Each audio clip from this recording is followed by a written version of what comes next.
Alright, I know I'm late to the game here, but Puss in Boots: The Last Witch was fucking awesome. That's right, ladies and gentlemen, it's the sequel where Puss in Boots dies. One of my favorite movies when I was little was the original Puss in Boots. It's been 11 years since the last one, and this one is phenomenal and way better. That's not to say that the original Puss in Boots is bad. This one is just stylistically completely different. It's absolutely no doubt that this movie is gorgeous. The animation alone is phenomenal. Every single scene looks like it's a painting. It reminds me of stuff like Intergalactic and Spider-Verse. I could stare at those movies for hours just because of how pretty they look. And this movie does not hold back on showing us gorgeous animation. It is a work of art. Other than just how it looks, the action, the comedy, the dialogue, this movie is just fantastic in almost every way. I like Puss in Boots in this movie, I think, more than I ever have. I love that when the movie starts, he's so focused on himself, and it's really entertaining, and it ties into the story really well. It's really fun to watch Puss in Boots be a pompous ass and love himself more than everything. It's not like he's a dick, he's just really cocky and fearless. This all changes though when Puss realizes he only has one more life to live. Cats have 9 lives, and he's used up 8 of them, so he needs to retire. And, you know, not die, because this time it'd be permanent. So Puss is forced to completely change his mindset and everything. In this movie, Puss is forced to learn that he needs to appreciate his life for what it is. In the beginning of the film, we're shown that Puss in Boots laughs at death. I am Puss in Boots! I laugh at death!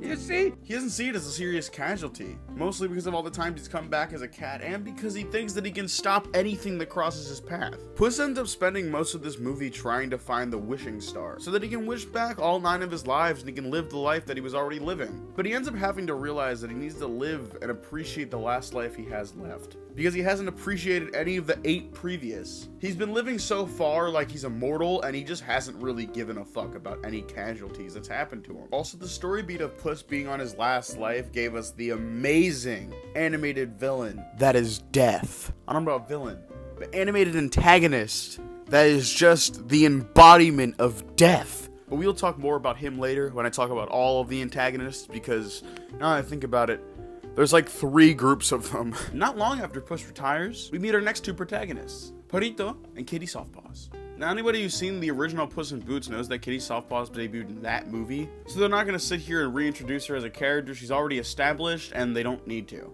But someone who is brand new to this movie is Perrito. When we meet him, he's a dog dressed up in a cat costume, trying to blend in with a bunch of other cats, pretending to be a stray one that lives under the deck of this old lady. Although our little Perrito does not have the happiest life, and nobody wants him as a dog, he seems to just be enjoying it for what it is. And that's what this movie is really just trying to tell you. Enjoy your life while you have it.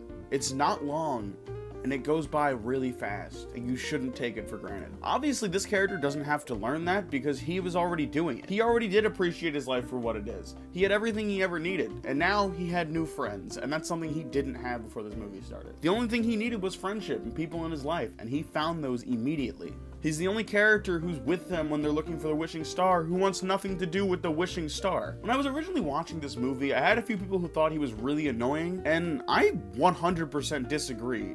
He's not annoying at all. And he's also like the main character that helps the other characters learn what the point of their lives are. He helps them learn to just be happy and appreciate who they have around them and who's in their lives. When we meet up with Kitty Softpaws, she is still being the badass that she always has been. Her goal in this movie is to get to the wishing star so she can wish herself someone she can trust and depend on.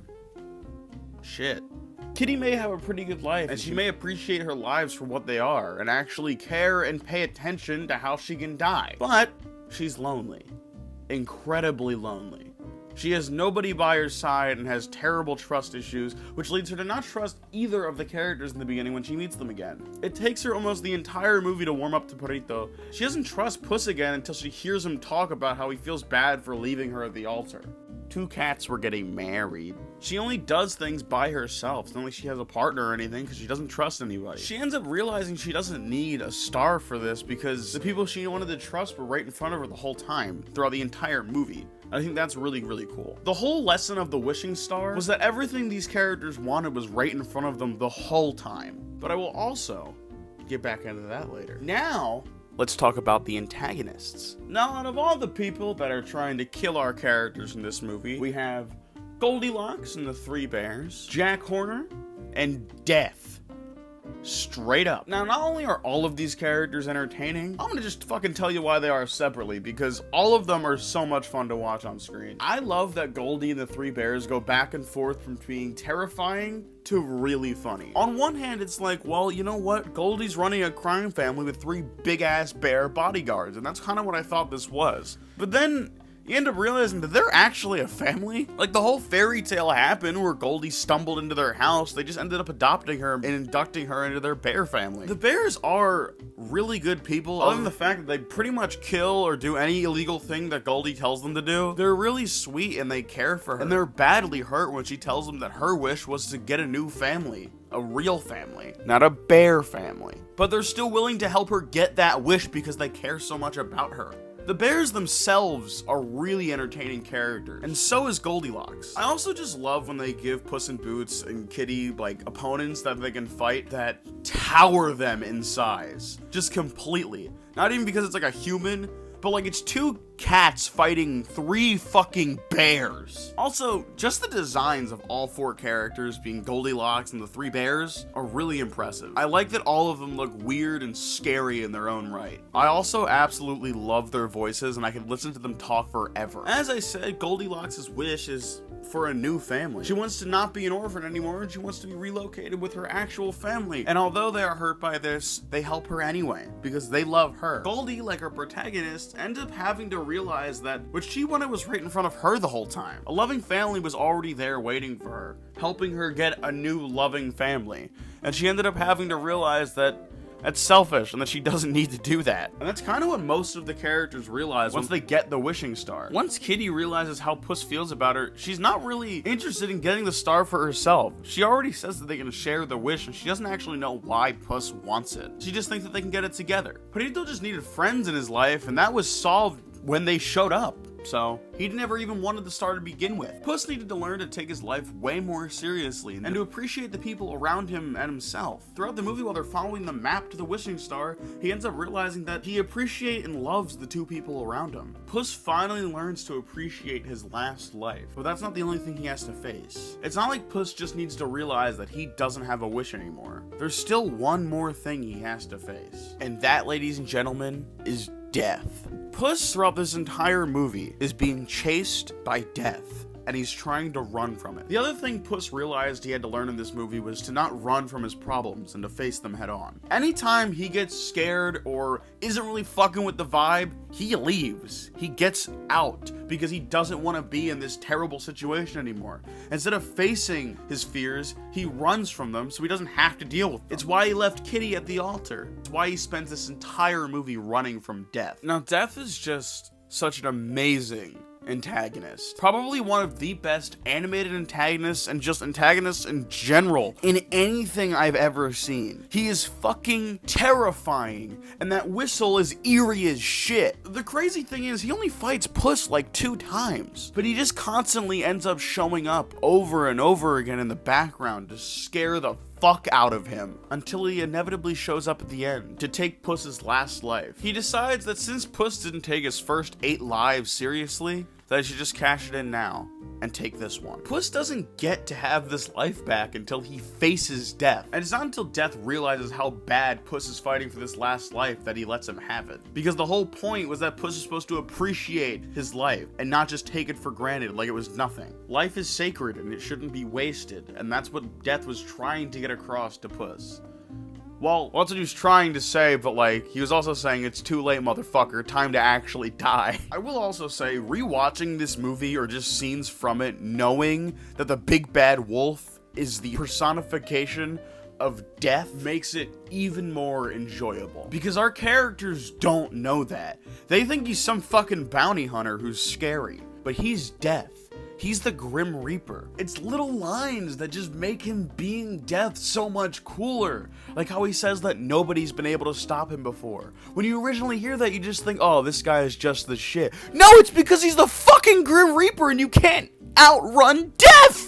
It always catches up to you. It's so fucking cool. He's genuinely so fucking cool. Also leads to some of the best action and fights I've ever fucking seen. That's something this movie has on a lot of animated films and just these big budget action films in general.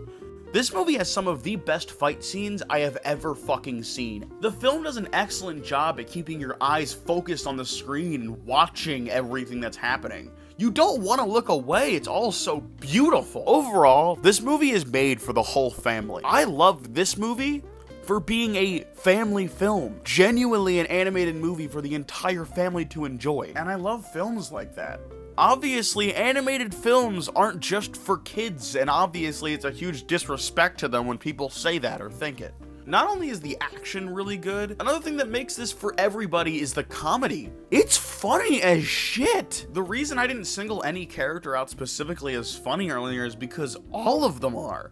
They all have their chances to shine in every different way. The comedy's just written really well and it's really clever. I obviously don't really have anything to criticize this film. There's not really anything I was upset about. I like that in December 2022, we got Puss in Boots: The Last Wish and Avatar: The Way of Water. And I just gave a shit about the Puss in Boots sequel. I'm more excited for Shrek 5 than Avatar 3, and I think that's a better mindset to have. Overall, I think I'm gonna give Puss in Boots: The Last Wish an 8 out of 10.